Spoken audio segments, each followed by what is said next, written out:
नमस्कार, मी अमिता शिरोडकर फ्रॉम गोवा. इथे उपचारासाठी मी 24 फेब्रुवारीला आलेली. प्रॉब्लेम्स भरपूर आहेत, पण त्यातल्या त्यात सर्वात मेन प्रॉब्लेम म्हणजे 10वी झाल्यानंतर माझा ॲक्सिडेंट झालेला आणि माझ्या मणक्याला जबरदस्त मार लागलेला. पण त्याचा काही उपचार वगैरे मी केला नाही. यंग होती तेव्हा, मॅनेज झालं हळूहळू. पण आता त्याचा इतका त्रास व्हायला लागला की मला उभं राहता सुद्धा पायात मुंग्या यायच्या. माझ्या हाताला सुद्धा उजव्या पायाला कंटिन्युअस मुंग्या चालूच राहायच्या. बसायला पण मला होत नव्हतं कंटिन्युअस, उभं राहायला पण मला होत नव्हतं. तर मला ह्या संस्थेबद्दल माहिती तर नव्हतीच अगोदर, पण माझ्या भावाने माहिती काढली. त्याने यूट्यूबवर थोडे व्हिडिओज बघितले, सजेस्ट केलं की तू इकडे येऊन एकदा जा, बघ, अनुभव घे, तुला कसं वाटतं ते सांग. आणि जर नाहीच वाटलं बरं तर गोष्ट वेगळी, आपण दुसरीकडे बघू.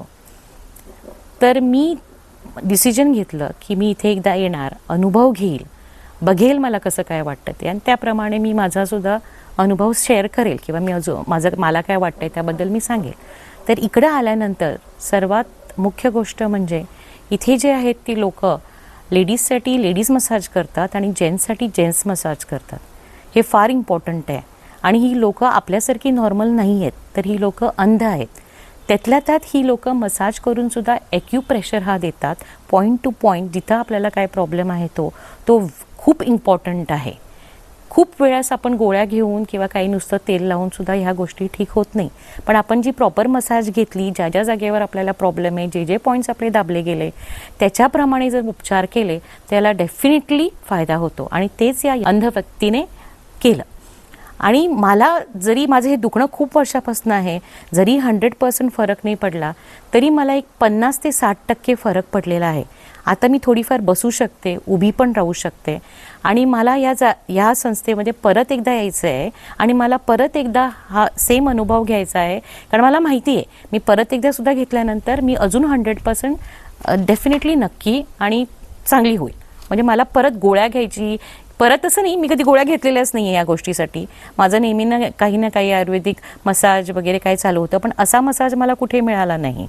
तर मी कधी गोळ्या पण याच्यासाठी घेतलेल्या नाही आहे आणि मला घ्यायच्या पण नाही. कारण मला आता इथं येऊन कळून चुकलं आहे, गोळ्या न घेता किंवा इंजेक्शन्स न घेता, की आपल्याला कधी स्टेरॉइड्स दिले जातात किंवा आपल्याला कधी अशी इंजेक्शन पॉवरची दिली जातात की त्यावेळेपुरती आपल्याला बरं वाटतं.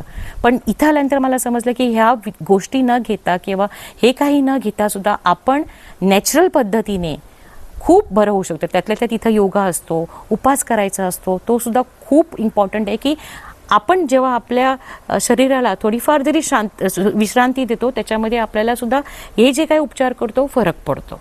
आणि मला आज जरी 60% जरी फरक पडला, तर मला 100% माहिती आहे अजून एकदा येऊन जाईल मी, याच्यामधून पूर्ण रिकवर होईल मी. तरी तुम्ही ह्या जागी येऊन तुम्ही एकदा अनुभव घ्या. मी तुम्हाला नक्की सांगते, असं नाही की सगळ्याच गोष्टी आपल्या परमनंटली सॉल्व्ह होतात, पण जेव्हा एकदा आपण अनुभव घेऊ त्याच्यामध्ये ॲटलिस्ट आपल्याला 60-70% विदाऊट गोळ्या घेऊन की विदाऊट इंजेक्शन घेऊन आपल्याला ह्याच्यामध्ये जर फायदा होतो, तर आपण डेफिनेटली या बाबतीमध्ये अनुभव घ्यावा, हीच तुम्हाला मी विनंती करते.